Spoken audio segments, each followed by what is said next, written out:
Hello, this is a short video that's just going to show you briefly how you can record yourself reading the intercessions or reading the readings for Sunday's service using your iPhone, or if you've got an Android phone, it will work in a very similar way.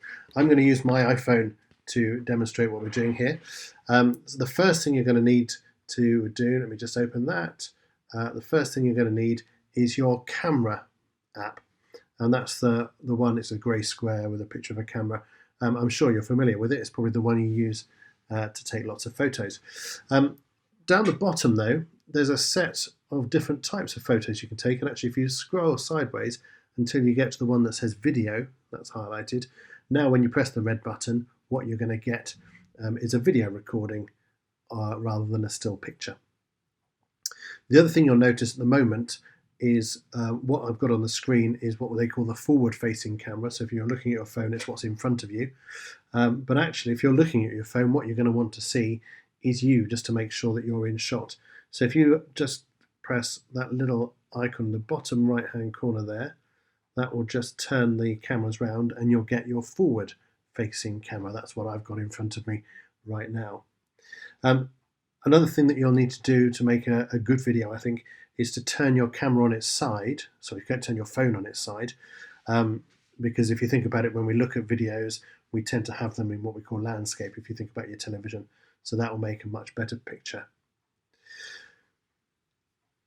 When you're ready to record, you will need to hold your camera in front of you. Now, if you're holding it, and what's happening on mine right now is I've actually got my finger across the camera, you might want to turn the whole camera round, the whole phone round, so that the camera is on that side rather than that side where your fingers are. But I'm sure you can work that one out and work out the best way to hold it. It looks best if you can hold it roughly at face height. If you hold it a bit farther down, you tend to get a lot of, well, I get a lot of chin, or you get people looking out your nose. So it looks better if you can hold it up there. You might want to put it on something. You might want to put it on a shelf, or you might have one of those stands, like a recipe book stand or something like that, that you could use to prop it up on. Or you might just be able to hold it, or get someone to hold it for you, perhaps. When you're ready to go, press the red dot. That's going to start recording. So if I start recording now, if you just leave a little bit of space at the beginning, it doesn't matter if I can see your finger going backwards and forwards to start and then stop again at the end. I can edit that out. Don't worry about having to change anything. Just leave a gap at the beginning. When you're ready to record,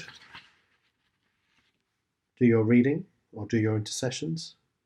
Try to forget that the phone's there. If you can, try not to look directly in it. Just keep reading, and that will look quite professional then.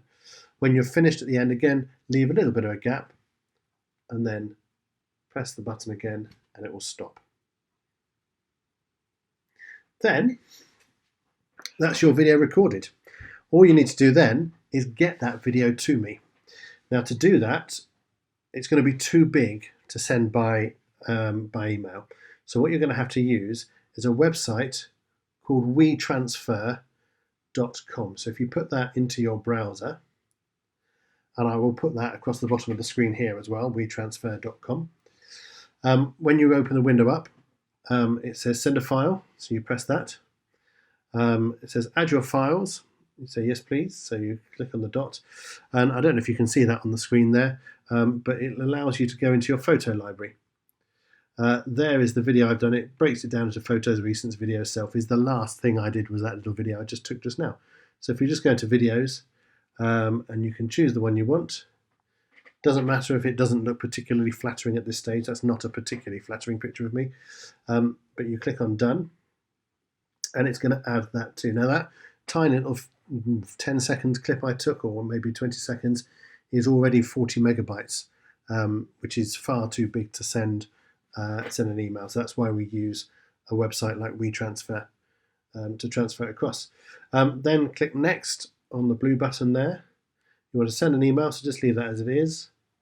You need to put my email address in there, so email to steve@sbarker.net, and then put your email in at the bottom where that's come from. And when you're ready, well, it doesn't want me to do it now, but when you're ready, click on transfer. That's because I didn't put your email address in there. But when you're ready, click on transfer, and then let me just put something in there then. So I'm just going to put myself in there again. Click on transfer. They've sent me a verification via email just to make sure I'm not a spam bot or anything like that. So once I've done that, put the code in there, click on verify, and you will be able to send that to me. Okay, if you've got any questions, don't hesitate to send me a quick email. I look forward to receiving your readings and intercessions so that you can be part of our services on Sunday as well. I'll see you soon.